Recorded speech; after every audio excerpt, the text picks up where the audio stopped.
Did you ever fake it till you made it? Yes. How'd you do that? You bought your car and put Red Lotus on it?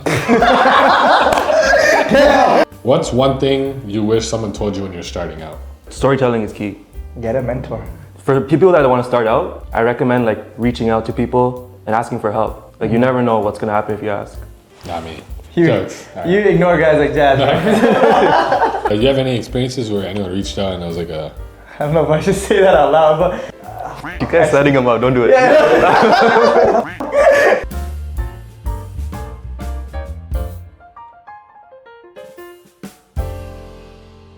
All right, guys, welcome back to NidTalks. We got TK and Duzan in the house. TK's back because... Why are you back? Just to help the community out this time, all right? There you go. That's it. He's not here to get flamed or to flame other people like his team. We're here. Okay, this is a little different video. Duzan, you want to introduce yourself real quick? All right, my name is Duzan. That's Nice. it? Yeah. That's it. Okay. I just realized you're on all three cameras. Do you feel nice? Oh yeah, I am. Yeah. Is that on Special purpose? guy. I don't know. It just happened. The best looking one on all of them. Okay. Jesus. Yeah, so this episode is basically a little different than the usual ones where we're all blasting each other. It's more so serious if you're trying to start videography / wedding videography. So we're gonna kind of go through our journey from beginning to the middle to when we became like professionals, I guess. Are we allowed to say professionals? Yes, yeah, We do this. We do this for professionally. them. Yeah. So that's what we're gonna do. So beginner, intermediate, professional. Yeah. We gotta add a little bit of roasting here. All right, so I'm gonna ask some questions and then you guys can answer. What made you pick up a camera for the first time? It's kind of weird. So I was working at the time, right? I didn't have Instagram, nothing. So I didn't know anything about the videography world. So literally I was having a nap and I had a ball run right after. So I woke up from my nap and I was thinking, do I want to go to this ball run right now? I was like, no, screw it, let's just go. So when I went, I seen the dude. I've known him for like years, like 10 years 10 at that years point. probably, yeah. 7 years. We were somehow on the sideline together and he was talking to me about life and stuff. So he brought up videography. And I was like, oh, like at that time, I was working my full-time job. I kind of wanted to do something on the side because I wasn't like fully happy at that point. So then he started talking about videography and then he offered to go to a shoot. I just went there to watch. Like I literally just watched and that's it. And from there I was like, oh, I actually want to do something. So whenever I had my mind on something, I was like, I'm just gonna go for it. And then from there, the sucky thing was like COVID happened. So I wasn't shooting as much, but then that's what really got me into video and stuff. That's crazy. Shout out. Literally. Yeah. That's actually crazy how that works though. Literally, like if you fell asleep, like, you know. Literally. You would- And you know what's crazy? My dad he made movies back in the day. But I never thought to do that myself. That's an insane story. How'd you start there? For me, it was my high school teacher. I think I mentioned this a lot in my videos, but Miss Frischetti, my dad wanted me to get into engineering. And so all my courses was in high school directed towards that. And then she saw that I had an interest in video. I just took a film course in high school just because I thought it'd be easy. Yeah. But I found a big interest in it. And then she was like, yo, this is what you gotta do for a living. That's And crazy. weddings wasn't my all-time goal. It was always to make movies and commercials and stuff like Yeah, that. yeah. So I went to film school and then I got into like the commercial side first, and then I found like the wedding stuff. And Wait, in high school you took a video class? yeah, my high school is like an art school, What school? Fletcher's. Oh, damn. Tory Lanes went to our high school, so, Okay. in Brampton, and then so there was a film course. I took it just because it was an extra credit, but she kind of pushed me in that direction. So That's crazy. We didn't have nothing like that. Did you have it? I think I did have a class. Oh. I didn't take it. I wouldn't have taken it either way back then, but yeah, no, that's pretty cool. For me, I started, I watched Casey Neistat. That was like kind of what started it. I don't know, he popped up on YouTube and then I tried to make some videos like his. I bought a GoPro and then I used it for like my helmet on like the motorcycle as like insurance reasons. And then I just started taking it around and yeah, from there, YouTube every day, just started learning on my own. I know you went to school for it, which is kind of a cool thing. I don't think a lot of people did that, which we'll get to. oh damn, okay. But yeah, that's kind of how I started. Bought a little GoPro and then I'm the opposite of Duzan, where he thinks about his purchases prior. I just go and buy the most expensive thing. So I basically just kept doing that forever. But luckily it worked out because I took it seriously. Your very first paid gig. Okay, my first ever paid gig was this Indian wedding that I did. I think we got on Kijiji. And then 251. yeah, bro, it was bad. It was Ronik and Pooja. Shout out to them. They gave me an opportunity when I had nothing. But it was $500 for photo, video, raw files, and an edited highlight. And I had a business partner at the time, so it was really $250 I made. But that was my first ever wedding. A commercial side, it was Maya's Boutique. I made a commercial for Maya's Boutique with Navita hooked it up, nice. one of my friends. Yeah. And so those were my first ever. That's dope. Yeah, she got me a gig as well. Shout out. For which one? For what? Oh, for Maya's Boutique. Oh, as no well. way. Yeah, like a couple years after I started, but. Got it. Yeah. Oh, I actually don't know, but like, I guess first paid would be like second shooting. Yeah. So I don't know if that's a gig. Yeah. My first gig was like a bridal shower, but like second shooting was like the first time. I think it was a birthday party. Oh, it was like a birthday party at that gym, that gym facility, like. Oh yeah. Is this with him? Yeah. Don't kill me. Birthday, yeah. It was a birthday first party. ever gig. I think I even have it like somewhere. Yeah, but, I remember shooting it. Yeah. That's when we used to do the Dutch angle. Don't kill me. Are you on purpose? Yeah. Perfect. Back in the day, I did it for everything, fam. I felt so nice doing it too. Like, that was the first thing I taught this guy in V22. I was like, yo, let's do the Dutch angle, like 85. Just go around like this. Yeah, we lost our minds. My very first paid gig, honestly, I don't remember. I think a Noj hooked up one of the first ones. I filmed like a sports like gala or something. And then one of my friends, I did his kid's first birthday. But at that point, I didn't think I'd ever do it for money. I just kind of did it for fun, which is a blessing and a curse because it kind of took the joy away. But now we back though. First camera you started with? And why? Yeah, you know. I kind of started big, so like. Questions? Sorry, repost. I'll just change the question. I just can't change it back.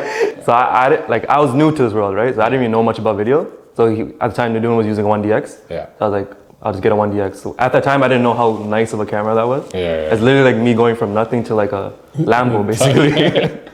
So that was my first camera. Yeah, that was the first one you bought, right? That's the first camera I ever bought, yeah. Oh, yeah, that's crazy. Mine was a Nikon D7000. Oh, okay. Nice. Back in the day, but it was a photography camera. I use it for video. And then I got the Canon 60. And then the Sony series. 60D? 660. Canon 6D. Oh, 6D. Yeah. Did you shoot a wedding with the Nikon? Yeah. Did you I really? didn't see that. I want to see that. It was. I'll send you the footage, bro. It was hot ass, bro. Was it really? It was hot ass. I need to see that. Like it's like that old school video, like the fob. And the focus is like. There's no slow motion. Yeah. So it's all 24. Was it like a monopod? Yeah, it was like it's like the old school. What you see like the fobs doing, like that's the kind of shit I was doing back. This guy's trying to get cancelled again. I didn't say names. I don't know. What camera did I start with? I started with the GoPro, but that doesn't really count. But my first official camera was a 70D. You know what a 70D is? Yeah, I started with a 70D, and then I went to a 5D Mark IV, and then 1DX, and then C300. Lost my mind. Then C70. Yeah. Now FX3s. Now FX3s, Sony's. He made me use a C300 on a gimbal.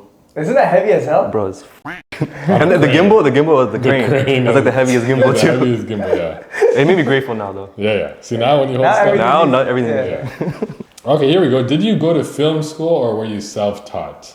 I went to film school. I went to Brock for school film. But I feel like I learned the most on the field. Yeah. Right? There's a lot of mistakes I made.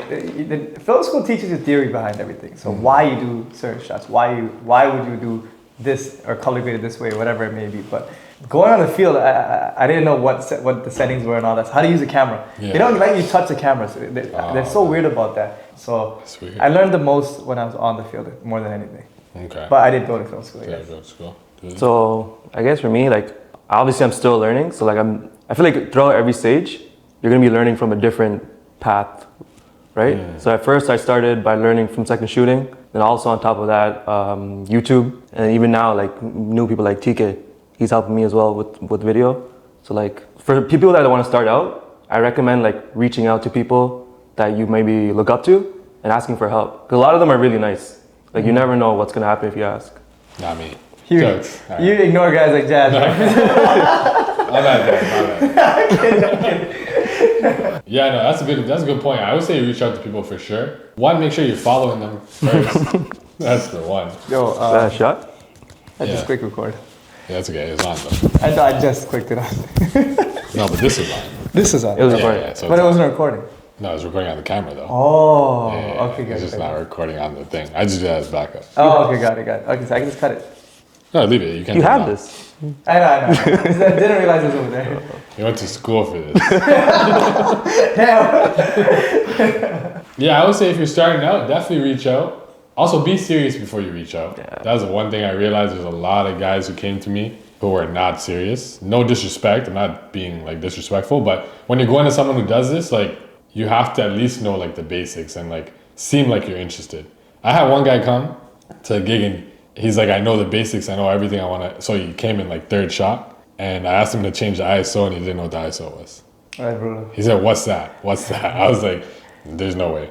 So yeah, just know what you're doing. A little bit at least. Do a little bit of research. And take it seriously. Like a lot of times, if I call someone to a shoot and just rather sleep at home, you know what I mean? Yeah. Or like or, yo, I'm busy, bro. I can't make it. If you really want to do this for a living, bro, you gotta take it seriously. Yeah, that's the thing. Especially if you're reaching out to someone, Yeah. and then they hit you up, and then you're like, yo, I can't make it because it's not because I need to go do something. Yeah. Like you're not serious. You gotta respect people's times. Yeah, that Like, too. Finding a good team is like, I think it's like, I'm in the process of doing it right now. You gotta find really good people. Like those good people, because it's easy to learn, because all it takes is like someone willing to learn. Yeah. Yeah. Know what I mean? 100%. Which is actually hard to find. Yeah, finding good people is hard. Trust me, yeah. Yeah, It's crazy. very hard. You have any experiences where anyone reached out and it was like a... I don't know if I should say that out loud, but I have. You guys setting them up, don't do it. I'm Tiki's PR. This guy one time told me, he's like, yo, you need a PR team, for sure. You know what? That could be... We need to create some sort of sensor where the light goes off when you shouldn't be talking. Beep, beep, beep, beep. It just starts beeping, yeah. Dude, what about you? Any experiences? Well, funny enough, yesterday I took 2 people that I know, like interns that want to learn. Yeah. So I'm finally investing the time myself. Like before, I didn't really like focus. It also had to do with me. Like I can't just teach someone during a wedding. Yeah. You know what I mean? You gotta Yeah, put time in outside of that in order to expect results. So like I'm not really like putting unrealistic expectations. Like I'm finally taking my time teaching someone. Let's see how it goes. Yeah, that's actually a good point because you actually have to be a good teacher as well. Yeah. Because there's sometimes me, like, I could teach someone, but then I don't think about some things. Like, I'll say, like, can you set up the light? Yeah, I do They'll that. never know. They'll never know. Do it. I do not know how to set up the light. But there's like 10 pieces to a light, you know what I'm saying? All I will tell you the first time, you'll be like, yo, this guy would tell me to set up a light. Like, how? I'm like, yo, figure it out. Yeah, nah. In the beginning, I used to take like some like new shooters and I'd be like, you can set up the light, and then, like he's standing there like for like 20 minutes, and I'm like, They probably break something if they don't know. You know? But it makes sense that they don't know. They don't know, They've never done it before, Yeah. you know. But because it's so easy now, Yeah. I'm like, yo, come on, figure it out. The problem is you had to when you're teaching someone, you had to bring yourself down to their level. Yeah, You know what I mean? And try to see that from their perspective rather than be like, yo, I know how to use FX series, I know how to use the light. You know what I mean? Yeah. That's the hardest part. Yeah. Right? That's why you have to be a good teacher, I think. Which you must be, I feel like. I try. So far the results are good. Jazz, Yeah. Tamlani, Alhash, Nixon. Yeah. Shout out Nixon. Shout out Nixon. Still got him though. Still fourth though. I know it's not in order. Yeah. Yeah. No, but the seriousness is a big thing. A lot of people are not serious, bro. Yeah. You know? I think a lot of people are just trying to do it for the money, which it'll never last. Yeah. If you're doing it for money, you will never like become really good at it. But yeah, I genuinely have to want to be like elite at what you do. Exactly. You know? And I feel like you have that with your even with basketball. Like I always tell you, like you want to be the best at it, right? So when you need someone that when they touch something, they want to be the greatest at it. Yeah. You know? I feel like money doesn't motivate me at all. Like even now, I still don't even think about money. Yeah. Maybe irresponsible, to be honest, but Yeah. if I like something, you just gotta actually do it. Yeah. So if you don't like video, don't do it. Don't do it. force Yeah. yourself. Because Yeah. at the end of the day, you're not gonna like it. And you're not gonna make the money you're expecting. Yeah. If you, Yeah. You know what I mean? And that's like life advice too, not just video. Like, and if you don't like it, it's not like, oh, I need to do it for money. Like, figure out what you like. Yeah. Like, what I realized, like, even the podcast stuff I'm doing now, I would have never known I liked doing this until I did it. You know, like, try a bunch of different things, and then eventually you're gonna do something where you're like, yo, this is actually fun. And you could eventually make money from it. Yeah. Before you started, you probably didn't think about sponsors Yeah. being any kind of stream of income. I didn't think I'd make any money That's off crazy, this. yeah. I was just like, yo, I'm doing this because it's funny. Yeah. You know, like, I think it's funny, I'm gonna do it. And then now I have 2 sponsors and I'm making like a decent amount of money per month. Which is like, you know, like money will come when you do something you enjoy. Yeah. Instead of doing it for the money. Bars. Big bars. Clip that. Okay, what's your biggest mistake, beginner mistake, and what do you learn from it? Organization. Bro, being organized is the biggest thing you gotta do for video, let's right? talk about that. That's 'Cause, serious. like, from like your backup system to like the file structures that you have, like the folder structures that you have, to even your camera bag, bro. Like I used to be so messy. I'm naturally a messy person. I had to become organized just because of my job. There was times I went to weddings and I forgot my memory card case, and I would freak out. And I have someone, like I have my wife or my girl at the time, just drive down from Brampton to Scarborough to drop off my memory cards. That's crazy. You know, so being organized, and I had to force myself to become that person. So now it's like second nature. Why'd you go through your process of like how you organize prior to a Bro, wedding? I'm anal now. Like I bought a big case. What's it? It's not Pelican. Pelican, yeah. 1635, I believe, something like that. Yeah. It's a huge case, like this big. Yeah. And it fits all my gear. So I know if one slot is empty, I forgot to pack it. That's right. So my memory cards, my MPF batteries, to even my mic, my Sennheiser mic, everything goes in that case, right? So that's how I know I'm not forgetting something. You know, and then I go shoot memory cards. I have I think everyone should get it. I'll send you the link too. Tropicolor sells this memory card case, and it has good cards, bad cards. Fucking bought it. It's the sickest shit ever. And then, so even when I'm formatting, I just know, okay, don't touch the right side. You know? And then, because before, like when I had my old memory card case, it would just be memory cards. And I'd be freaking out. Okay, did I format this card? Did I not format it? I used to put them like backwards. Yeah. I triple check everything. Yeah, I never format. And one time I dropped my memory card case, and all of my cards just came out of the thing, so I just didn't know which one's formatable and which one's not. So getting a good case for that, and then I shoot, come home, I have a 4 SD cards reader, so I just slide in all my memory cards, and then I have a copy and paste to all my folders. Okay. So it says bride prep, groom prep, wide, mid, close, Ronin 2, audio. It says empty folders. I copy and paste that into the couples folder, so it could be like Nidun and Danushka, and then I make a folder with a date, and then inside that folder would be the copy and paste bride prep, groom prep. They all have the same folders. So then I organize like that. Okay, that's right. So even that, if one of the folders has 0 kilobytes, I just know I didn't back up that folder. So the wide has to be there, mid has to be there, close up. I check every folder before I format the card. That I take that and back it up to another backup, and that backup goes to another backup, and then I'm done. That's my process from shooting to thing. So okay. I'm starting to think, but like I feel like I started in a different way compared to you guys. You guys kind of started doing it on your own, right? I kind of like had the ability to see someone do it. So like a lot of the mistakes I kind of skipped past because I noticed how like stressed you would be doing certain things, like having this angle here, make sure audio is good, like making everything's organized. So like again, always try to find a mentor. That's the biggest thing. Like you're never too good to learn from anyone. Everyone, you should be learning at all points of your life. Bars. So like, I got fortunate that I didn't have to go through that many big mistakes. I really can't think of mistakes right now. Obviously, me being that's not really a mistake. I'm thinking about mistake is like something I could have fixed, but I kind of knew not to mess around with certain things. Even how you should be with a client. Like you shouldn't be. I don't know how to word this, but like I wouldn't say be a fly on the wall, but you don't want to be too much into that. I don't know how to explain it, but Like you're saying when you're shooting. Like make sure the client's happy. Don't ruin the day for them. Customer service. Seeing how others shoot. How you dealt with your clients. And like taking things from that. No, I agree with that. I think that is one thing I'm happy. Like I learned everything on my own, but I didn't make too many mistakes, thankfully. But I've always been that person where I didn't want to like let them down, like the clients or whatever. I don't want to mess up, right? So my process is similar, where I have a checklist though instead of that. Like I have a bag where I know everything should be.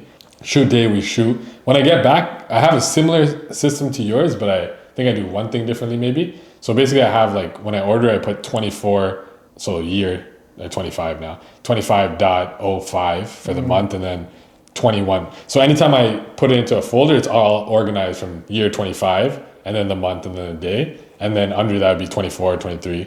I keep them in their own folders. So backup process, I do it the same, but I back up the cards to the hard drive and then the cards again to the hard drive. Oh, it's like that. Jeez. Yeah. Okay, got it. So because with that, 100%, there was one time, and thankfully I do the cards to the card, like card and card again. Yeah. Because once I did the cards to the hard drive and the cards to the hard drive, so I do it basically, I put all my cards in and I back it up to a 5 terabyte Seagate, and I do it again to my Synology. But I looked at the Seagate one like months later when I was editing, and half of the files didn't back up properly. Oh, that's right. Yeah, so if I would have just went cards to this hard drive and hard drive to hard drive, I would have been screwed. I would have been missing like 30% of the clips. Scary. Yeah, so typically what I do is I go cards to hard drive, and then again, once it's done, I'll do it again and then click skip. So if you click skip and then continue, if you missed anything, it'll add the last few in. And if you didn't, it'll just say skip. And then I usually just check through, because sometimes it's grayed out. That's what happened. Where they were grayed out, and I literally was That's what I do, yeah. Every time I back up something, I just check if it's grayed out. Yeah. Go clip by clip. Yeah. If you want to be hella crazy, you can check how much space is on each card, and then add it up, and then check on the hard drive. That's crazy, Yeah, I don't do that, because like my system is pretty like solid now, where it's like, I know for sure if it's backed up on both, then I'm good. Oh, God, what? Yeah, no. Not hoping that ever happens. That's the scariest thing about our job. Yeah, I think that's Backup. easily the scariest thing. Yeah. So now I actually keep backups in 2 different houses. Me too. Like all my money's, yeah. Duzan does that. So yeah, or I keep one at my parents' house and I keep one at this house. How was your pricing when you first started out? You think you were a good price, underpriced, overpriced? I think everyone's underpriced when they start out. I was like fairly priced, I think. Underpriced, if anything, actually. Actually, when I first started this, I started with basketball videos. I was doing highlights for $25, and I would go and film without having any clients. So I'd go and film 8-hour tournaments. And that's the other thing, you guys have to put in the work. You cannot just like expect shit to happen or like be upset that you're not getting gigs. Like I did in my first year, I did 200 free videos, highlights, because people wouldn't end up paying me. And I'd be like, okay, let me just make it anyways. So I get my name out there. But yeah, there was days I worked 8 to 12 hour basketball tournaments and then go to people and be like, yo, you want to highlight, you want to highlight? There's been days where people said no, every single person. So I worked for 12 hours for free, like multiple days. So what is the question even?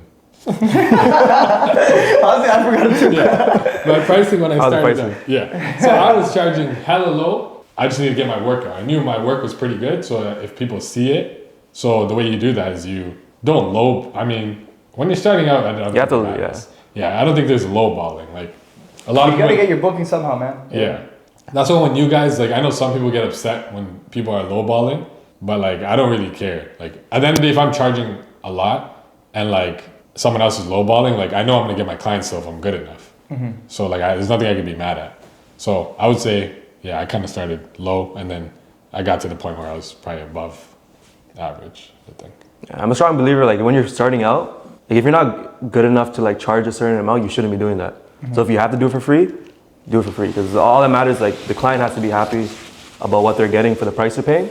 So if you're not able to do that, don't charge it. But like I also think that once you do obtain the skills that you need to, then you start charging what you should be charging.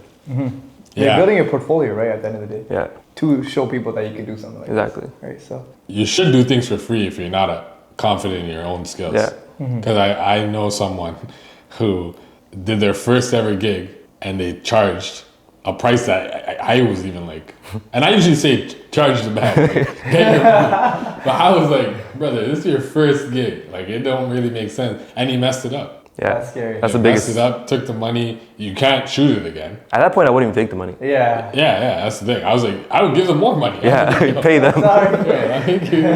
When I first started, I wasn't charging a lot. I think I was in the $4,000, $5,000 range. When I was, not obviously when I first started, I was like the $500 booking. But I think when I like actually got better, like 2018, 2019, when I was actually starting off and I was doing like more work, I think my base price was like $4,000, something like that. And then even when Swindon hired me, like Swindon's like the photographer, he hired me for his wedding. Why are you telling me like I don't know who he is? When he hired me for his wedding, he just like, cause he got my pricing the next year. He's like, the price jumped. He's like, oh, how cheap you were before versus now, it's crazy, right? But I just knew at a certain point when you're, I told you this before too. If you're getting overbooked, you're not charging enough. Yeah, that's actually a good point. It's like a tough one because like I know a lot of people would maybe disagree with that. Wait, why? Like from a client, like people don't understand. I think a lot of people don't understand from like a vendor perspective. We charge like quite a bit. Yeah. In the industry. Yeah. Like one of the top, right? But then it's like we're still getting booked. Like what do we, like? Supply and demand, right? Like it's like. Yeah. No. You know, it's tough. No, I get it. Like from a business aspect, it totally makes sense. I try to be reasonable, right? Yeah. Like it's not like I charge like freaking $20,000, Yeah, $15,000, whatever it may be. Like I try to be reasonable where it's like you get a bang for your buck. Like I do a lot of stuff that people normally would charge money for. Yeah. Right? Like sure. the 4K extra add-on, blah blah, this and that. Like there's a lot of stuff I do, right? But I try to make it's worth the money. You know what I mean? Where if you go with us and you pay X amount of money, like it's not a crazy amount that you're paying. Yeah. It is a lot. Like not a lot of people make that kind of money, right? But if people book for that price, then that's the value. it's a value. Yeah, you're paying for the value, right? No, that's true. How about you, Deuce? Because you're like, how many weddings you had this year? This year, like 25. Yeah, it's like a full season basically. Yeah.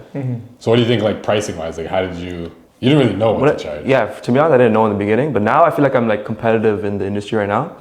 It's only when I'm still working to be the brand like you guys are right now. Yeah. I'm still striving to be that, to be able to charge whatever I want. Yeah. But right now it is saturated, so I have to be competitive. Yeah. But until I can like really set myself apart, that's when I can charge the value that I feel like I deserve. Yeah. I think that's a big thing too. Like figuring out how to be different. Yeah. It is also hard because a lot of people do this, but that's like building the brand is the hardest part. Yeah. You can have amazing work, but if you don't have that brand behind it, that's what gives you the trust. Exactly. Right? You're paying the money that you pay for the Red Lotuses, the Blinks, or whoever it may be. Is you're paying for the reputation, the client. You know you're gonna get a certain product at the end of it, right? Yeah. For the new guys, it's like you have to be competitive too until you get to that point where it's like even though the work might be amazing. You still have to be competitive because you're not, that image and brand is not there. Yeah. It's just experience, I guess. Yeah, right? You're paying for the experience. Like the system in place and like everything. You're paying for the whole We package. put years into setting a system in place, a backup system, whatever it may be. I use a QNAP now, so nothing. Like the chance of error is very limited. Versus a new guy, you're paying for that. Like he's still new. He's still new, And that goes back to I think Duzan's point where it's like having that mentor. Because it really, you skip so many steps. Like, and I was happy I was able to do that for like Duz and like V2. V2 doesn't really take weddings or gigs, but where you can show them that like, this is don't mess up on this. Don't mess up. Like this is something you really want to avoid. This is what I did. I had triple backups back when I started. Yeah, that's how scared I was because he told me stories, and I would get scared. I'd be like, I never want this to happen. Ever, So like, I would do triple backups even back then when I first started. Yeah. See, when I started, I only had one backup. Yeah, a lot of I get a heart attack if I hear one backup. It's fucked up, but that's what we knew, right? Because no one was there to guide us, right? I did too. What? I had to. You always had two? Damn, maybe I was reckless, but no, a lot of people do that. There's some people who called me. Even now, multiple people was like, my hard drive got fried. What do I do? Yeah. So like now I have 3, but back then I never thought. It's not when it's gonna crash. Yeah. Sorry, it's not if it's gonna crash. It's when it's gonna crash. Yeah, it's gonna happen. Like it's a hard drive. There's a lifeline for every hard drive. Yeah. So that's one advice I would say. Like, please double backup, triple backup. I'm knocking on wood for the whole industry. Yeah, we're not saying it's for everyone. Yeah, we're not saying it's gonna happen, but that is the one scariest I think thing in the whole thing. What do you think is more important, gear or storytelling? I think you already know my answer. I think it's a mix. Definitely both worlds, but you're asking what's better, more important? Yeah. Or is it like storytelling? Yeah, storytelling for sure. I think when it comes to weddings, especially, you want to be able to tell a story. You're talking 2 storytellers here, in the wedding industry. I just get blasted. He got blasted right now. Who, him? He's not in the wedding industry anymore. Yeah. No. I know. I'm gonna swerve off this. Like even if you had if you gave a beginner an FX3 or FX6, what's really gonna be made out of that? Yeah. Gear is only gonna do so much. Yeah. But you with the T3i, are you gonna beat the beginning with the FX3? I think so. I think so. Actually, you know what? You're right. Yeah. With There's good YouTube lighting, challenges yeah, on that. with good lighting and the story. amazing story, Yeah. like, yo, I think it'll beat it 100%. No, 100%. I didn't mean what you thought you did. I knew what you meant right away. I know. Okay, We need to make it awkward. You gotta make it awkward. Your top three YouTube creators. Top three YouTube creators. That's crazy. that Oh you my watch. god. You really going here? Top. What? What do you mean going here? No, I'm joking. I'm joking. Okay, you know what? Sorry. What are some top YouTube creators that you watch? Who is it? Yeah. No, you can't even word that right in any way. What are some YouTube creators? Do you watch YouTube? You watch YouTube? Do you watch YouTube and maybe like, God damn it. Is there some YouTubers that you like when you first started? Peter McKinnon back in the day. Back in the day. Now he's just Yes. doing a lot of sponsored stuff, Yeah, I whatnot. do, yeah. No offense to Peter McKinnon, but like before he was actually like teaching. 2 Minute people. Tuesdays? Yeah. Ooh, that's my favorite.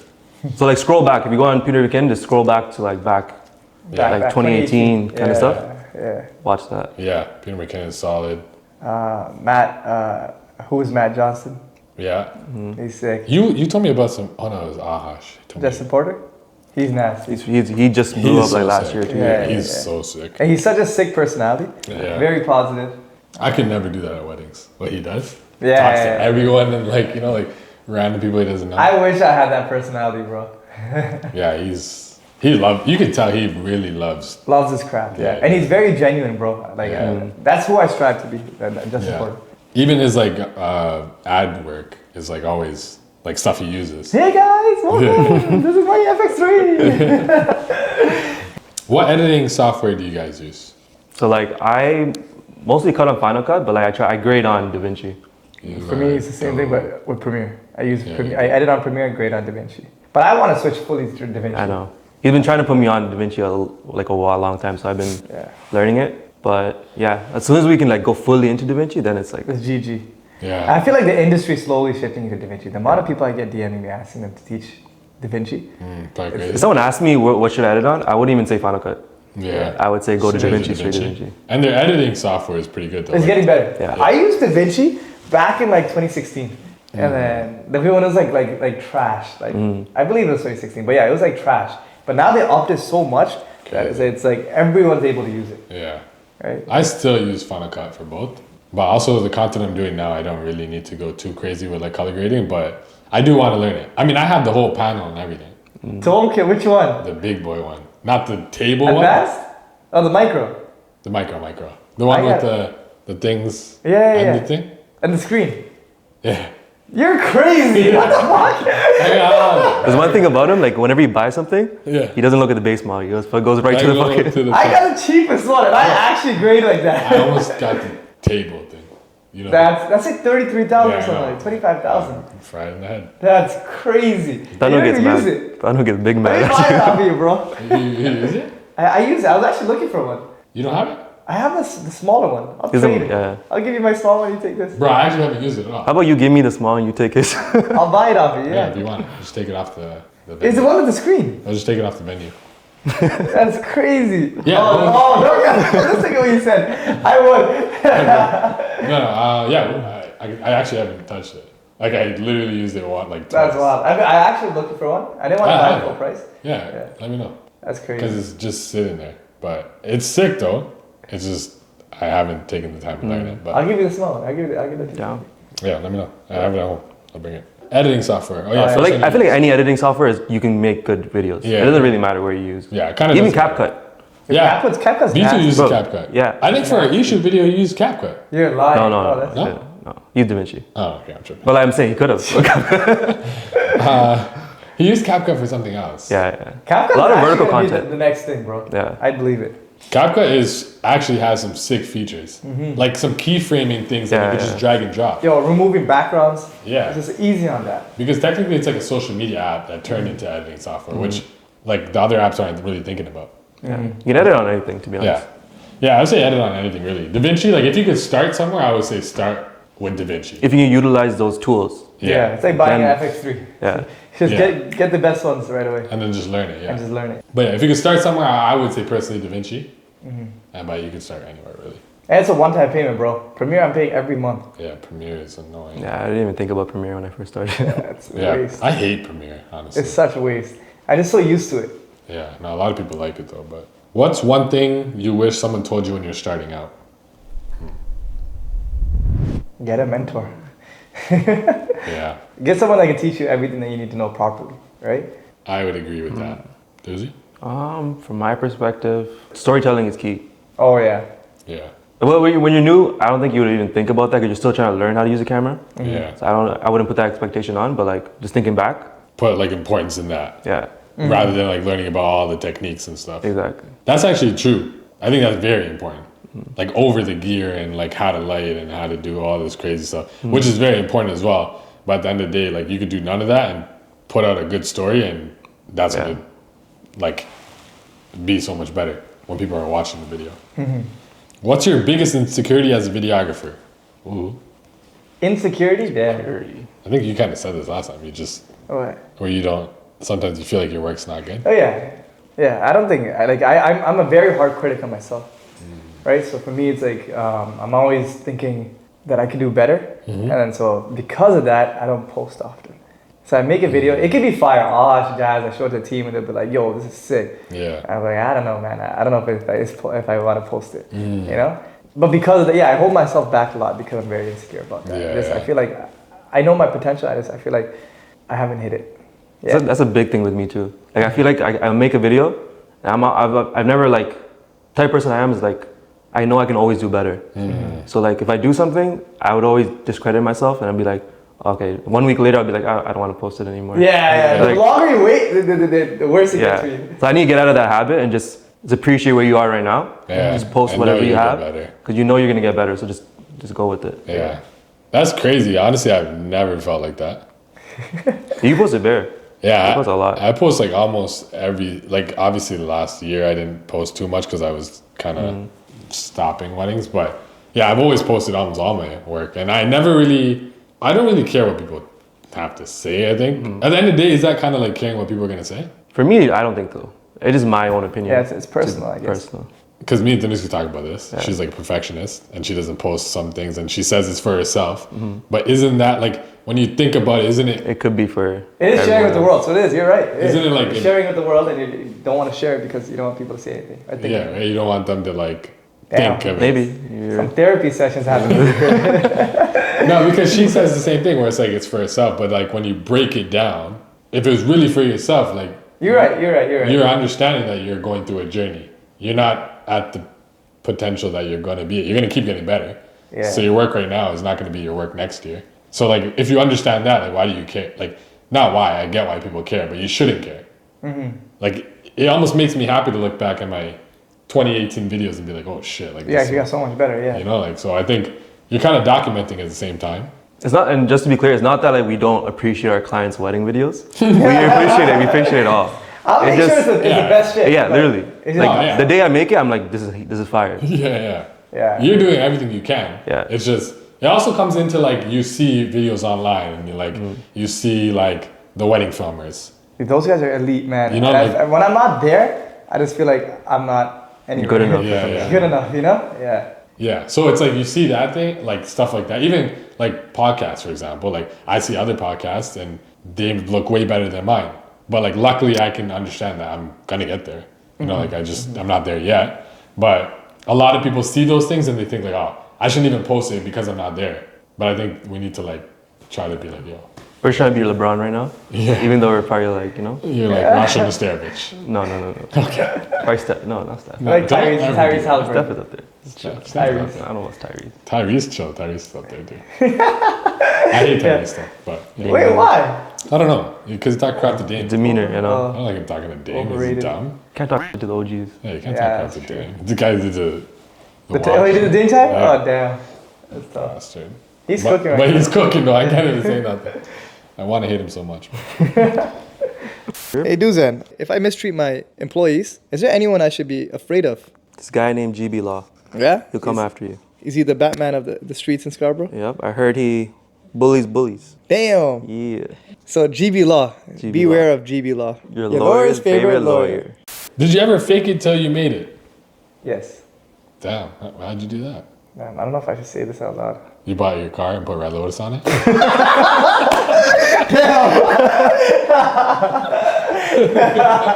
No, he's definitely the guy. Oh my god. I think in the very early stages. I feel like I've never done that. Faking it, when I interpret that question, is like acting like you are someone before you are that person. Yeah. I don't think I've ever done that in anything in life. Like you gotta be humble throughout. Yeah. And like, I guess it's good in the business aspect. You could do that. But like me personally, I just haven't. Yeah. But like a lot of people could do that. I'm not saying anything bad about them, but I'm just saying. PR trained. Yes, PR trained version. I'm not saying anything bad about them, but like it is a good business move to do that. But like me personally, I just never got in the habit of doing that. Faking till you make it is one thing. I think not over glamorizing, but like something happens and you just like emphasize it on social media. That's fine. You know what I mean? Like it's like I bought a studio. It's not that crazy, but it's like making it bigger than it is. These guys are gonna. But that is big though. That's a big thing. That is huge. Maybe okay. What's another thing? I think you think it's like, what's the word? Faking it. But I think we're just humble people in general. I think like, that's what it is. You think on social media you over glamorize it. But like, you make it bigger than it is. But it is a big. You think that though. Like even us as like people who see this every day, it's a big deal. It is a big deal. Oh wait, I'm talking about over glamorizing it, like posting about it, like like me and Yatsu talking. You didn't really do that though, did you? You didn't do that. I posted a lot about the studio. But you weren't like. I didn't really see it like that. I didn't see it. That's one thing. I feel like we see it in a different way. But like when you actually talk to people and ask them, what do you think about it? Yeah. It's not like that. No, There's only probably like one hater in the world. Yeah. You're just thinking too like, I don't know the word, like humbly. Yeah, you're being too humble. That's what it Humbly, is. damn. Humbly. You're being too humble. Humbly bumbly. Humbly. I think anything on social media, you do over glamorize it. You know what I mean? And so I feel like that is kind of faking it, no? Yeah, you're saying like I post like videos like my videos that I post, but I never post like the sad stuff. So. Yeah, you're only posting the good shit. It's like Yeah. Okay, I get what you're saying. maybe I'm misunderstanding the question. Yeah. No, that's cool. But it does make sense to make word it like that. Yeah, I get what you're saying. Oh, with that, yeah, totally true. Like I'm not posting me, like you're not posting you sitting like 8 days in a row crying. You know? Yeah, you get what I'm trying to say. Everything is like on social media. Everything is fake. I feel like I'm getting a little too deep into it, but No, yeah, that's a good point though. Actually, that is something. people don't see the hours they put into perfecting the craft that we do. Yeah. They just see the glamorized what we share. You know. Yeah. Even running a team, like there's a lot of stuff that happens behind the scenes that people don't see. They just see that I have a crazy team that's like, we are supportive, don't get me wrong. Yeah. It's just, I feel like they don't see the bads that come with it. Yeah. And I just glamorize, I have a freaking crazy team. That's a good thing. That's a good point. That's good. I'll be like, like my team is like the greatest team of all time. I'll share that. I'll be like, I have the best team. People don't see the downside of that. Like the stuff, like people butt heads and I have to like mediate that. You know what I mean? So Yeah. I think that's what I'm talking about. That makes sense. Yeah. So you're putting out the messages like, we got the perfect team, but there's obviously... You don't see the bad side of anything on social media. Yeah. You know? Because like no one really wants to talk about it. But at the end of the day, they still deliver still. Yeah. Yeah. No, it's still. I still think I have the most elite team, but no one's. Nothing's perfect. Nothing's perfect. Yeah. Second best. After that issue video, I don't know. It's crazy. I'm joking. Your team is solid. Let those team, you know, I love you guys. I got you guys a raise. Come on. We working. How much more do you want? More. Did that Kanye? More money. I gotta push him to 85 though. Huh? Gotta push him to 85. Crazy. That means I make less. It's okay. Jesus Christ. The biggest cap ever. Let's see here. Okay, next question. Lens you'd recommend to a beginner? We're probably the same answer. probably the same answer. 24/7. Yeah. 2470. Okay, what if you have 2470, you have 7200, you have 1635? What about next lens? You know, I don't own a 7200. Me neither. I never use it. Always. That's why I'm gonna borrow yours. Yeah. I think that's something I want to incorporate this year, Yeah. which I think you should too. I've always used it. Really, eh? Damn. Yeah. The new one is so light. Yeah. Like it's I actually put it on a gimbal once. Yeah. It literally feels like my 24-70. Damn. Yeah, I don't own a Crazy. 7200. But I think that the go-to lens for everyone when they get an FX3 or whatever camera, 2047 Sigma, Yeah. Okay, what if you go with the prime? One prime. 50. 35 has been looking crazy. Oh yeah, I haven't used it yet. 35 is fire. Yeah. Oh yeah. Because it still has that wide, but then you can also get that close still. It looks like a movie. Yeah. Because you get the 1.4 too. Yeah. Like all my content, the Vegas content. That's 35? 35, yeah. And no, oh like you Like yeah. anything I posted on my page. Oh. Yeah. Oh, no way. But you know the clip of us pushing the car? Yeah. That scene looks like a goddamn movie. That was 35. 35, yeah. Oh, Background's blurred out. Because the 50 you could do it, but it looks a little too compressed. Yeah. And it's overpriced. Bro. Oh, how much is that? Bro, the 50 1.2 that I have. Yeah, 1.2. is, I think $3,000. Is it or 5? No, Forget not it, 5. forget it. Three. Three, three, Yeah. yeah. I think 35 is still up there. 35 is around there too. It's 1.4, but it's still like 1.4. 25. It's like 20 something. Oh, But okay. I gotta get the 35 then. Jeez. Yeah, you gotta try it. Yeah. It's right there actually. You try it. Oh, this is it? Yeah. Oh, Yeah. damn. That's why I look good here. That's the only reason. Okay, let's see here. How do you deal with clients who lowball you? This is a good one. I feel like in every situation, you should always come with some respect to the client. So you like, if you give your price and they say, oh, we only have this much to work with. If it doesn't fit in what you're able to do, say it respectfully, but like at the end of the day, don't take anything that's not really going to be worth it for you. Yeah. You know what I mean? Like business. But it's always with respect. Yeah. Like everyone has a budget. See how he No, He's that's PR trained, just bro. how I am. That's just how I am. Crazy. But I always come with respect in general. In life. Yeah. Like everyone has a specific budget for something, so you don't make them push it if they don't want to push it. Oh, no, for sure. No, I think I agree with that. That's one thing I always realized, or I always said, is like, I totally understand people have budgets. Like, even when I think about my pricing, I'm like, I know a lot of people, it almost doesn't make sense for a lot of people to do it. Because, like, you're spending, like, what? How much of your yearly income, or, like, taking money from your family or whatever to pay for it? It doesn't make sense. So I'll just be like, yo, like, as much as I want to help you, I need to stay fair to every client. So this client's paying full price. I can't do it for this for you, you know? Like, typically in my entire, like, 6 years of doing this, I never really gave discounts. Almost never gave discounts. Because I wanted to be fair. If someone's paying it, and then I'm doing it for you for, like, 40% off, how's that fair to the person who paid full price? So, but then at the same time, I understand that the budget is the budget. You can't spend more than you can.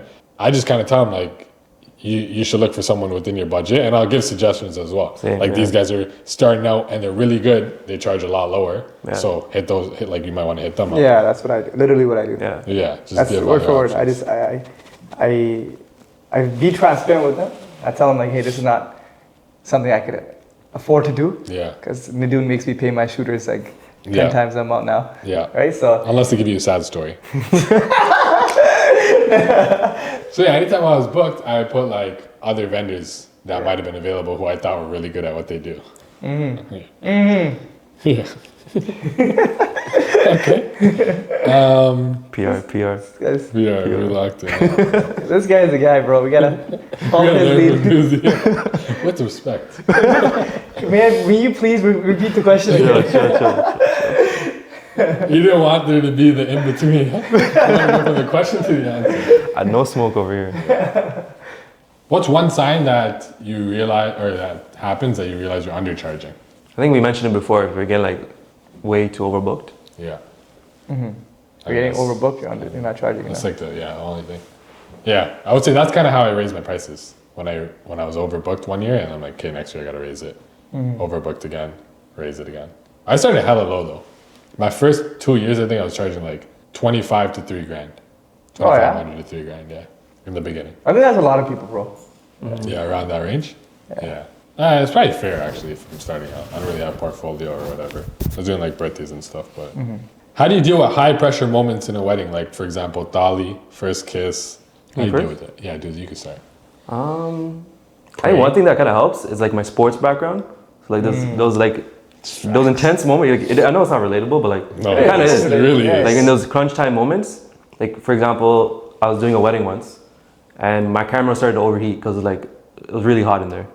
So as soon as my camera started to overheat, it was literally when they were gonna walk out. Right away, people would panic, but I was like, I gotta lock in right now. I told Shanice, Shanice, my second shooter and fiance. Yeah, that's so PR trained. Yeah, second shooter first, fiance. I didn't say girlfriend. She would body me if I did. But as soon as that happened, I was like, luckily we have headsets, right? Yeah. So I was like, I need your camera now. Yeah. I literally just quickly, boom, boom. She gave it to me. Continue on the moment. So you gotta be like, I think you gotta be locked in. Yeah. It's like Not a lot of people have that though. Like when People shit hits the freak fan, out. they Yeah. freak out. Yeah. And they start yelling at the team and shit. I don't like that shit. Yeah, Like, yeah. yo, like we're all here for the same Yeah, thing. that's the worst. You know, but yeah, same here. Like I don't have a crazy sports Yeah. background, but It's the MVP over here. MVP. and yeah, MVP. You know, Finals MVP, 20 points, 14 rebounds. You know, Yeah, that's pretty solid. but no, but yeah, same thing. Like I like to be calm in all scenarios, right? There's a lot of times where I get bodied during volley shot. Yeah. And then I just learned to kind of have my elbows out. The nail comes out, just body and back, right? But there was an entrance where I was in London, Yeah. and my Ronin battery died.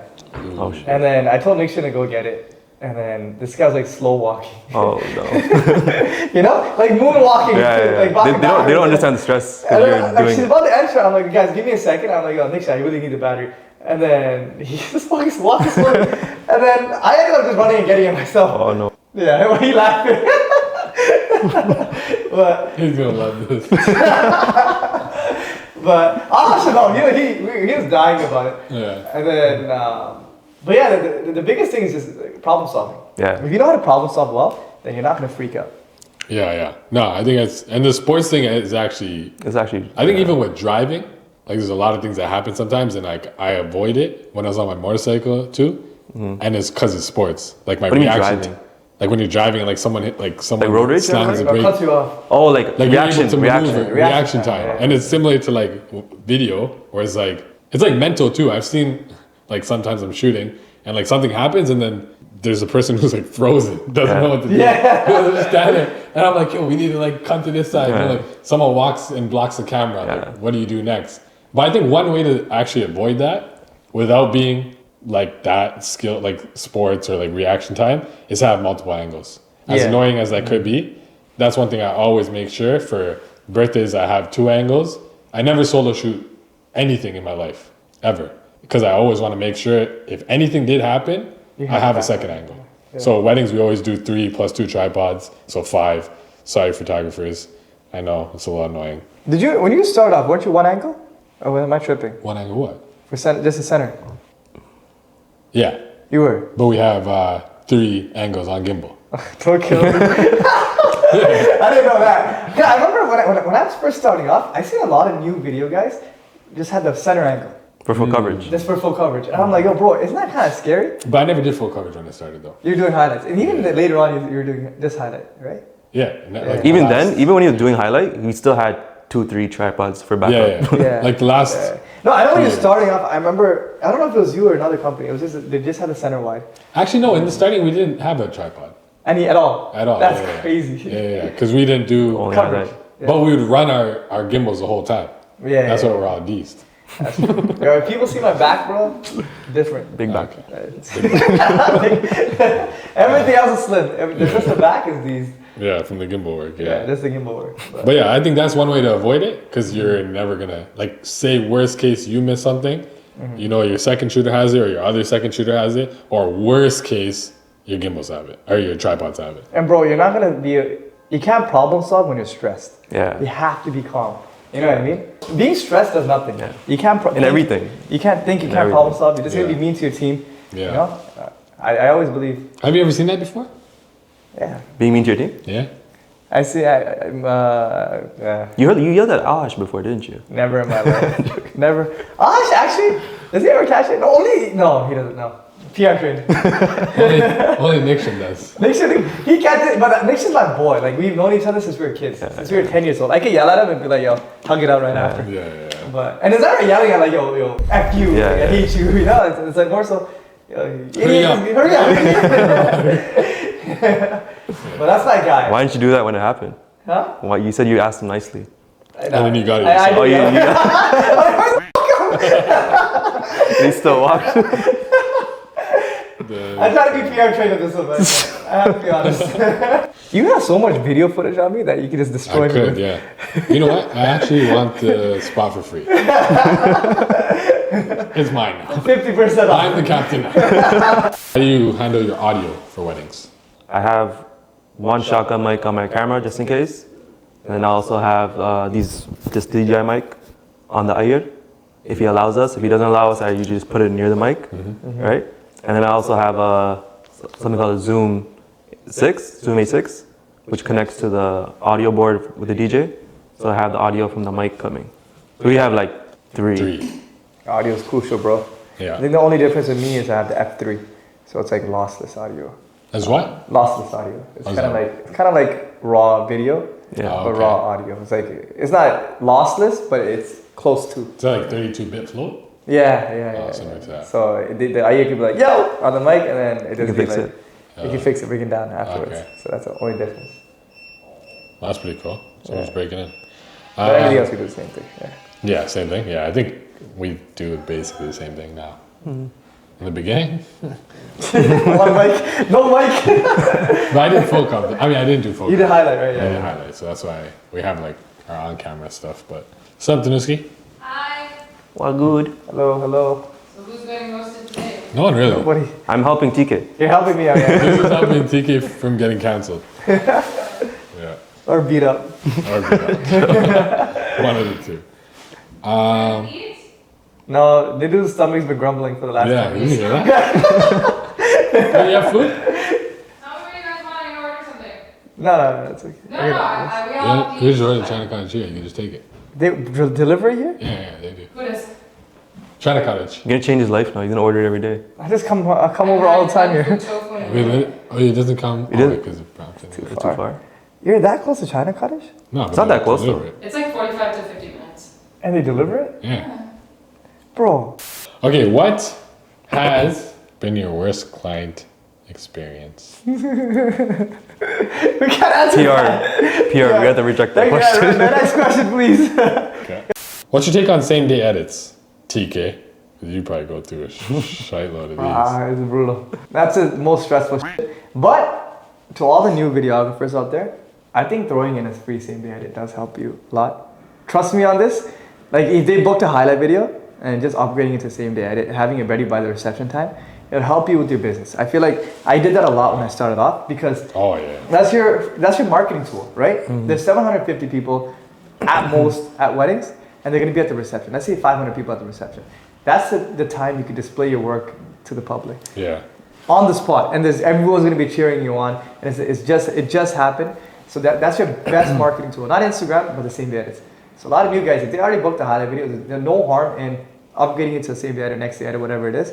And then one, it makes the client happy, and two, is your marketing tool to kind of showcase your work in front of 500 people. Yeah. The one warning with that though, you need like a good team to do Yeah. that. Because like doing the same day edit, that means you're not going to be shooting yourself. Yes. So you do need a solid team to do that. Yeah. So you can't just trust a guy who just picked up a camera Yeah. 100%. to keep Yeah. shooting. 100%. Why are you blasting Shanice? No, I've been doing same day edits and it's just me and Shanice sometimes. Yeah, She literally holds it down. Just She holds it down. Yeah, no, that is actually key. Because Yeah. if you're not there during the reception and you're editing, Yeah. you need a team who could hold it down. Sometimes it's just me and Shanice sometimes, like 1-2 years ago. Yeah. And literally I would be editing, I can trust that she'll hold it down. So, yeah. That's it. She gets some good heat. Yeah, no, that's important. Something you don't really think about. Yeah. You don't want to shout out your team for always doing that for you? I'm trying to see how much you pay her. I might have to hire her too. Come on. She got that ring now. How do you handle multiple shooters on a day, like a wedding? How do you like kind of Manage? manage? I'm handle. reading your questions for you. That sounded horrible. How do you It manage? literally says, how do you manage multiple shooters? Do your job properly, bro. Come on, man. How do you manage multiple shooters or a team on the wedding You day? keep looking at me, you answer first. Okay, fine. I'm trying to give you The lob? alley, yeah. Yeah, no, there's roles. In my team, everyone has a role. There's the What's highlight. Nixon's role? He's usually the coverage guy. Okay. But he's on highlight here and there. But there's the main second shooter would be responsible for groom prep and my secondary gimbal angle, Yeah. right? And then there's a third shooter would be the coverage. His job is to make sure the coverage is clean. So the wide, mid, close, the audio, the light has to be set up. Their job is to handle all that, which is a big role. Yeah, it's huge. And Yeah. then if they mess that up, the whole coverage is gone, you know? And then we have a fourth person now that Okay. just kind of assists with the coverage person and assists with Okay. me. If I run out of a battery, I can't be calling Nick who's handling coverage. Yeah. I call like a Duzan or someone, and they go and do the jobs that I can't do. Like, get me the battery, get me this, get me that. You know? Yeah, that's pretty smart. Yeah. A key thing I think is like if you want to like take your video to the next level, having someone to help with lights is so beneficial. Yeah. Because like it's hard to manage everything yourself. So if you have someone maybe holding a nan light or whatever, Light, for entrances, it helps. Yeah. It helps a lot. Yeah. And Duzan's really tall too, so he just holds it up really high. You can't even see it in the video. Yeah. And the headsets. Yes. headsets. I know everyone uses it, but like that's a game changer. Yeah. Yes. Huge. I think like it's almost, I don't know how It's we mandatory. do it without it. It's mandatory now. Shout out Saffron, bro. He's the one that brought it Started in. it? He saw Indian people using it, Yeah. and then he brought in the Tamil community. You can't yell in a wedding. Yeah, you can't be yelling across the thing. We did years without it. Yeah. Just give like eye signals and like. Head moving. That's cool that you do it like that. For us, actually, we kind of don't have a system. Like when it was me, Duzan, V2, and Jay, it's usually 3 of us per wedding, but we kind of just keep switching. That's it. Yeah. Like one person will be middle gimbal, and then one person will be close up, or the next wedding, or like. And we just know. We kind of knew. We kind of had the system of what this person's supposed to do, but it was never like a set person. They just did it. Like if I see V2, if I see V2 with the lens like zoomed in, I know he's tight. So So he'll like I get zoom you. out, I get keep you. it wide. That's me and Ahash, or me and Jazz. We have that communication going where it's like, yo, if you're getting close, I get wide. Yeah. But when the coverage, I just like a guy just being responsible. Yeah. No, that's a good way to do it too. I think it's just more fun this way because some weddings like I want to do gimbal, and then some weddings I want to do close up. Yeah. Yeah, I don't want to do the same thing. So, and I trust my team enough to get the shots for the other angles. So you don't, but it's okay. You know, I was talking to Jazz about this. Every team had some solid ass freaking second shooters. Every team. Saffron had Vidu and Akshay. Me is Ahash and Jazz and Double and like my whole team. But you had Vidu and Duzan. Like they're elite videographers on their own. You know what I mean? So every team needs a solid fucking team. Yeah. I would say that's probably I made a post about it. It's like the biggest investment Is your team? is your team. Like end of the day you can have all this gear or whatever, but like you need guys who like they both do it now full time. Yeah. That shows that they're good teammates. You know, Elite, they want to do this. They actually care, but it's not just like I'm just doing it for money, which I've had a lot of those as well, but they don't do it anymore. What about dudes? What about you, team? This year I have Shanice as always and V2 now. Yeah, there you go. Let's go. Thank you, Nadoon. We prepped his ass and You need elite guys behind you. yeah. You know? Like guys like V2, like he just makes your life so much easier, and he gets. Yeah. They go underappreciated. Yeah. I think a lot of second shooters go underappreciated for sure.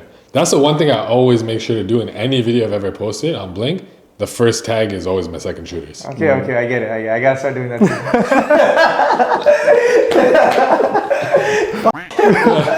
I'm a piece of shit. How is it talking about? No, but you post on your story that you I always. always post Yeah, it on my story. I gotta start tagging it now too. I get it. No, you don't have to. Oh, I'm gonna do it.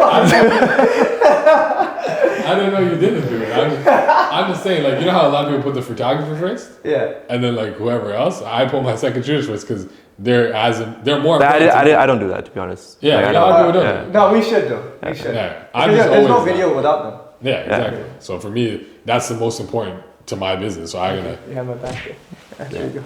I'm not alone this time. You blasted yourself. You could have just let it go. Then people go look at my tag and see nothing. That's true. Okay, how do you make? Oh, this is actually a really good question. It's a tough one. How do you make each wedding film unique? It has a lot to do with the couple. Yeah. Yeah. Like, every couple is different. Like at the end of the day, you can always change lighting, you can always change poses and whatnot. Like the couple really brings the video to life. That's what I've been trying to learn this year. Like try to emphasize the couple's emotions more, and because every family is like funny and like loving in their own way. So you gotta like find it. Every video is going to be different because of that, because they're all different. And I think for me, the one thing I always did was like, I always film super candid. I don't really like pose them because I think that's where it kind of takes them away from like them being themselves. Yeah. And now it's like, oh shoot, I need to like pose for this video. Where it's like, I kind of say, yo, just do your thing. Like, well, obviously if we can tell they're like uncomfortable or they're like waiting to be posed, we'll help them with that. But in general, we just say, do your thing. And we're going to just film like we're not here. I think you were the first people to do that whole candid vibe. Yeah. You know what I mean? A lot of people are doing the music video style. Yeah. he did like the candid shots, like pose. You didn't do much posing. I didn't do really any posing. Yeah. You're just in the background getting the shots. Right? Yeah. I feel like I got that candid style from you watching your stuff. Yeah. Yeah, I'm with you with that. Yeah. Like what gets me excited to shoot, like edit a video, is when I see a moment that shows their personality. Yeah. Like you can't tell them to do that. Yeah. Like it'd be weird if you're like, oh, can you like say this right now? Or Yeah. I think the culture's shifting that way. Yeah. Like I think more people are trying to get the more candid stuff. Yeah. And then instead of post, Yeah. be yourself. Like even for my wedding, I'm like, yo, I want my grandma to be in it. Yeah. I'm really close with her, you know. So and these guys made sure to get this. When I watch back my wedding video, it means something. It means something to me. Rather than me going like this and just. Yeah. Or you just have your arm around your grandma. Yeah. That's like more important. Yeah. Like helping shoot my brother's wedding recently, like last month, it made me really think like I want to see like my family or my niece and nephew doing this and that. Yeah. Like it opens your mind to other things. It changes the way you shoot as well. Like when you start doing stuff like that, like in my head when I first started, if like I'm filming the couple and there's something cute happening over there, my head's like, oh, I need to get the couple. I need to make sure I get them. But like they might appreciate that shot more because I can get that anyways. But it's because you're so nervous and you're like, you don't want them to like be like, oh, there's not enough shots of us, so you're not thinking. But then that's when you get a second shooter, third shooter to focus on other things. Yeah. But yeah, no, I think that stuff's very important, bro. Yeah, getting family, close ones. Yeah, that's why I think it's important to have more shooters. 100%. But like some clients might actually want the whole different vibe. So it depends on the couple. Yeah. But that's why they hire based on style. Yeah, that's true. Right? Yeah, exactly. Because you see what you're getting. Prior. When you book with like us, we're more on the story base. But there's not that one is better than the other. Yeah. I think it's just what you're looking for. What you're looking for. Yeah. And some guys would do a really good job on the other style. Like, So. No, for sure, 100%. No, that's good point. You're trained. Yeah. You're getting better. You're getting better. I need to be in all your interviews. I look over at you, if you go like this, Not that there's anything wrong with it. How do you balance business, so videography with business, and videography with creativity for fun, passion? How do you balance? Damn, that's a really good question. I can start. Yeah, go ahead. That's why I stopped. This is, yeah. That's why I stopped. Literally, that's the main reason. I used to hold a camera when I first started, 2016, every single day. Take it with me. No matter where I went, I had a camera in my hand. Until, even into my business, when I wasn't taking as many gigs and I wasn't as booked, I still cared about videography, took content. But when I got to like year 4 of my weddings to year 6, I never touched my camera. Like I would film stuff here and there, but I would never carry it around like I did, which is what I hated that. And then I got to the point where I was like, it's either I'm going to do this forever and not like videography anymore, or I stop. Because for me, I'm either all in or all out. Yeah. So obviously financially, not the greatest idea, but sugar mama, shout out to me. But yeah, that's why I was like, I needed to get out because it was either, there's no balance. I mean, I'm not saying you guys can't balance. I couldn't balance. For me, I do side quests. Like the Usha J videos, Sahi Seba's music video. Like I work with Ahash for like some spec stuff too. And for me, even with the wedding stuff, like I don't like to do the same thing over and over again, right? For me, it's the moment I'm doing the same thing over and over again, I'm gonna quit. I'm done. Yeah. I enjoy weddings. The moment I'm not enjoying it anymore, I wouldn't do it. Even like you said, even if it pays me a shit ton of money, if I'm not happy, I'm not doing it. You know. That's actually one thing I need to figure out. Like I don't think I'm doing the creativity stuff that I may want to do. Yeah. So like obviously I'm treat my wedding video business as creative work as well. But like if you're talking about the personal aspect, I think the personal videos I haven't been doing as much as I maybe want to, because I'm putting all my effort into this side. So that's really one thing. I want to be able to like make this like run like a machine, so that I have time where I can do maybe side quests like you mentioned. But those are interesting. Those like when you get into cinematography and stuff, you want to apply all these things you learn in a different way, where it may not work with weddings, you know? Like the interview video you filmed. Yeah, exactly. Interview video? Well, me and Tamiska and like a bunch of other people. You were there. Remember just a talking thing? What? What are you talking about? We talked about this in the last video. Which one is this? Well, when we filmed them. Him and Oh yes, yo. Yeah, Can we talk? Tell the camera what's happening. With that. for me, it's like when I have to do wedding videos, I feel like I have to finish it for my clients. Yeah. So like when you get other work where it's not really like paid for, I guess, like with clients and stuff, I kind of like You have to prioritize. You have to prioritize. Yeah. Take on destination shoots. You shoot weddings? Yeah, I think it adds a level of creativity to you. There's so much, because there's only so much you can film in front of the CN Tower, right? Or in Toronto, there's certain locations that just, it's not overdone, but like it really pushes your creativity versus when you go to like Greece or like places that are like picturesque, it makes it so much easier to, and it adds so much uniqueness to the shots. There's a plus in that, but there's a minus where it takes you away from your family, your loved ones. You're gone for a week at times, and when you have multiple destinations at once, it messes up your time zone, so you'll sleep on time, right? Something like 3 hour difference, 6 hour difference, so it kind of messes that up. And then two, you don't see your family as often, and I hated that. I'm a homebody. I like being at home and being with my family. So as much as you get beautiful and stunning images, it does take you away from your family. Yeah. Like you definitely get a lot of heat. Like the shots you can get at different places. Okay, crazy. It's crazy. Yeah. But like another thing is like it's a lot of work on the vendor side. Yeah. Like when you go to these weddings, it's actually a lot of work. You don't get to enjoy it as much as people think. You're not flying out to have fun. Enjoy it at Yeah, all. you don't. Yeah, that's a It's work. misconception. It's work. Yeah. Everyone thinks that you're flying out.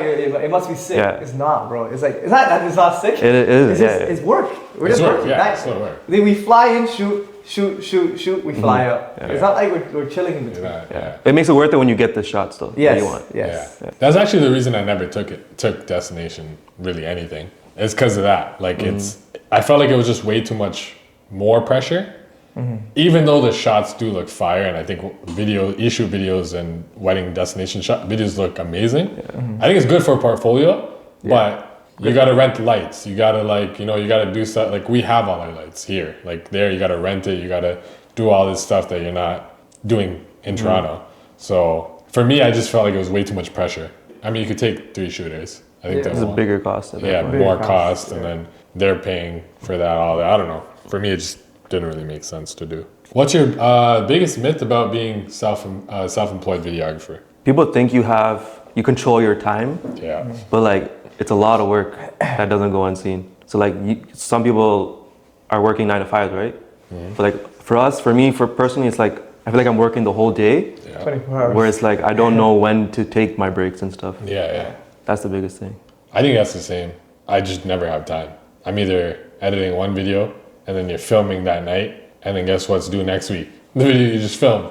But you still got 5 other videos. Like it's just constant. Right now, like I have my laptop exporting a video right now. Yeah, I see. Oh yeah. Yeah. That's crazy. Yeah. Yeah, that is one of the biggest myths. I could agree with that. And when I was starting off, the income, bro, making my dad understand that, like, there's money in this. It was so hard. Oh yeah. You know, so my parents were not my parents, but like he was very against.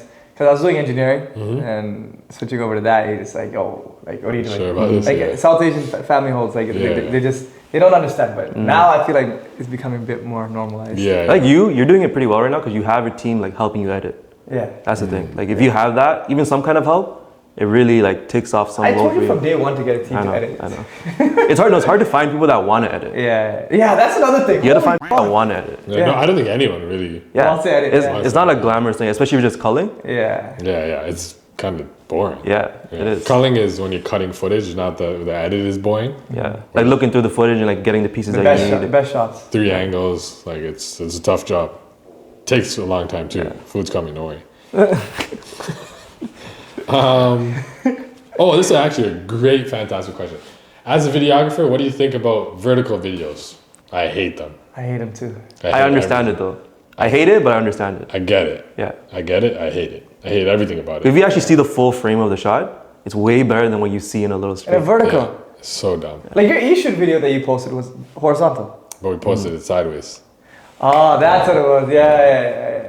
A lot of the shots won't even work vertically. No, it won't. It won't. And it fucks up the framing. Yeah. It just looks horrendous. Yeah. You do a good job of that though for your Instagram videos. I try, but if you actually saw the full frame, it's so much better. Yeah. A lot of the shots you have to play is at the wide angles. You Yeah. can't really Yeah. put those tight shots because they won't really fit on that screen. Yeah. Because I think like a couple years ago when a lot of people started doing it more, yours were like all your videos will always still look good.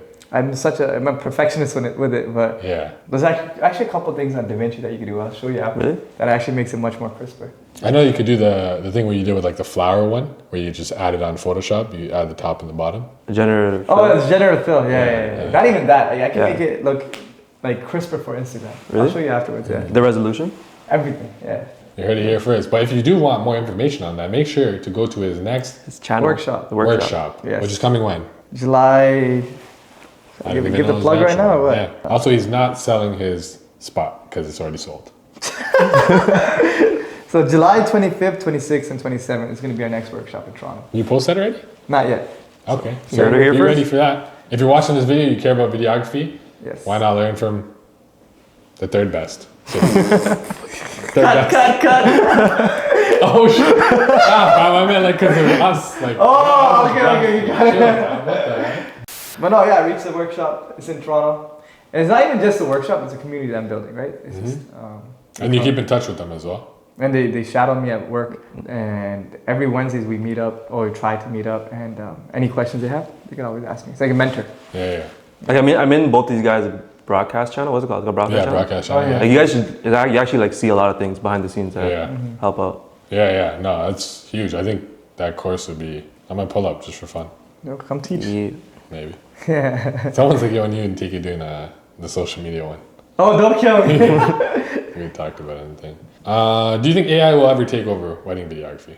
Nah. I don't think that's possible. Like, what do you mean? Like, editing wise or like? everything. Robots? I don't know. Like, I don't think so though. like Premiere is starting to add like you could actually make a clip longer. And it's Yeah. just- yeah, Oh. yeah. It's actually sick. That's actually crazy. Yeah. No, but it's shit though. I've tried it. Yeah. It's shit. Oh, those are aliens. It's like No, specific situations. It actually makes it. Apparently, does a good job. Oh, no. But it needs to be in 30 frames per second and like 10. all the requirements like that. There's there's limitations. Yeah. So if you're shooting, you can't do anything because you're not shooting 1080. Yeah, like, and I'm not shooting 30 frames, right? I'm always shooting 60. So there's a lot of limitations to it, but Yeah.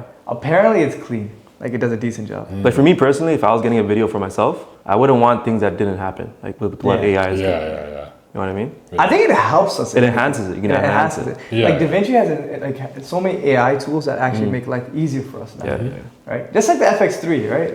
Like it makes shooting easier versus my D7000 days, Yeah. right? That's all it really is. Just things Yeah. that can like help you. But Yeah. overtake, I don't think Yeah, so. it won't take. Yeah. It doesn't touch the I don't creative side. see how it could. Yeah. Proudest moment in your videography career? I think my first next day edit, it was Prashna and Nishant's. It was when I first started doing it by myself. I was already a very insecure person. Okay. And my parents weren't really, like they never really seen my stuff. And like no one was very supportive. And this is me coming out as Red Lotus and just sharing. And there's so much pressure in it. And I was nervous as hell. And then I shared the video and everyone is crying. Okay. And then like to the point where the next person coming to speak was still in tears, you know? That's And I think that was, to this day, it still holds a place in my heart because like that's when like I really had nothing and no support anything, and I kind of showcased my work, you know. And I had to actually step out and take a deep breath and be like, damn, like I can't believe I did that, you know. That's crazy. That's sick. It's very similar for me. Like even though I don't like rely on someone's validation, but like them liking the video that you make, put your work into. Yeah. Like it's a feeling you can't really make or replace. Yeah, I think it has to be probably the same. I don't know, it's like a certain scenario, but in general, I think just people supporting your stuff is like just insane to think about. And another thing, at my wedding, seeing Jazz, the guys I trained, Jazz, Ahash, I'm sure you felt the same way with the e-shoot video. Yeah, the very next day, you're like, my best investment is my team. This guy cried. He cried. But that was my biggest thing too. Another big thing, like, so I guess when I first started to like where I'm at now, like to this point, when my wedding happened and Jazz, Ahash, Stamuni, they all met together to edit my video. Crazy. They shot it, they pre-planned, shot it and edited it together, and they played it at my backyard party. But yeah, no, that was a heartfelt moment. I didn't cry, but I felt like it because I'm like, oh damn, these guys really came to me with no skill, and they still have no skill, but they did a good job. You know? Yeah, no, that's. But I'm sure you can relate with that. Yeah, no, for sure. That was crazy. Yeah, just thinking about that idea. And then seeing how long they've been with us too, like for how many years. And at the end of the day, the business is really, I said that in my caption, but there's no business without a team. Like you can't solo this. So. Yeah. Okay, and last question. What advice do you have for someone who wants to do this full time? quit. I think we've been saying this from the start of this podcast. Get a mentor. Like Yeah. And enjoy what you gotta do it only if you enjoy it. Yeah. Don't do it for money. Yeah. Do it Never only for if you money. enjoy it and get a mentor. Yeah. Yeah. Because a mentor will guide you to the forest that you kind of could get lost in. Yeah. And I think something I would say from being on the other side of this now, obviously you're not going to think this far ahead, but there could be a time where if you really love videography, and shout out to Jessie, Photography. I talked to her about this, and she could start doing this way more often, and She's sick. she's so fire. Disgusting. Yeah, she's killing it. And the craziest thing is if she did this full time, she could take over. Yeah. Like she could really do well. But she's like, I don't want to because I don't want to feel how I felt. So that is something I think you should think about if you're thinking about doing it full time. If you really love it, if you do it full time, there's going to be a point where you don't love it as much. Because it becomes work. You're not creating art for yourself, you're creating art for someone else. It's like, there's times I came home when I used to look at that as like my best friend, and now I look at it as like my employee. Like the FX3 is my employee now. Yeah. So I would say be careful with that. If you really don't want to lose the love for it like that, like be very picky. Don't be greedy. Yeah, that's pretty much it. Yeah, mentor. Do it for the love of Do it. it for the love of video. That's it. And don't do it. Don't do it. And don't do it. I'm joking. But okay. That's good stuff. Great work. This video was for anyone who's looking to start videography, weddings mainly, really anything, events, weddings.